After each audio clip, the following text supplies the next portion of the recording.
Duplessis avait peut-être beaucoup de défauts, mais au moins il défendait la nation québécoise. De 1873 à 1945, il y a eu près de 42 000 bébés qui sont nés dans cette pièce.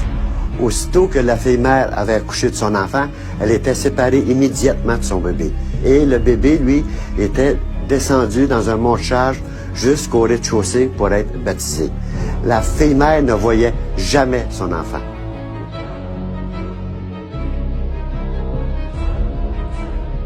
M. Duplessis avait peut-être beaucoup de défauts, mais au moins il défendait la nation québécoise.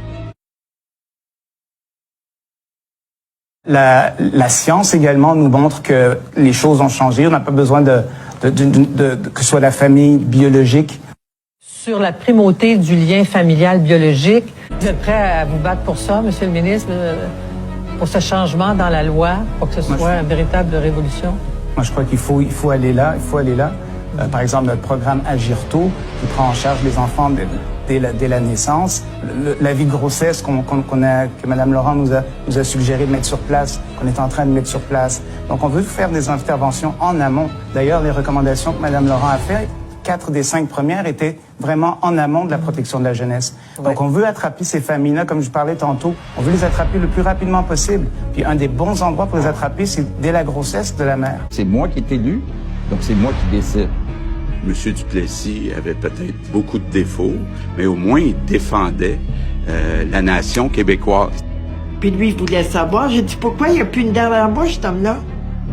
Ben, il comptait assez de mensonges. Il dit, fallait bien le punir d'une certaine façon, puis chaque mensonge, elle faisait enlever une dent. Le drame qui s'est véritablement produit, qui est inacceptable de la part d'un gouvernement ou de l'État, c'est que pour des raisons strictement financières, on a converti du jour au lendemain des gens qui étaient tout à fait normaux en personnes éprouvant des maladies mentales ou en déficit intellectuel. Ma grande passion, c'est l'économie. L'école du Mont-Providence est devenue un hôpital psychiatrique. Et les 370 écoliers qui s'y trouvaient sont officiellement devenus des malades mentaux. M. Duplessis avait peut-être beaucoup de défauts, mais au moins il défendait la nation québécoise.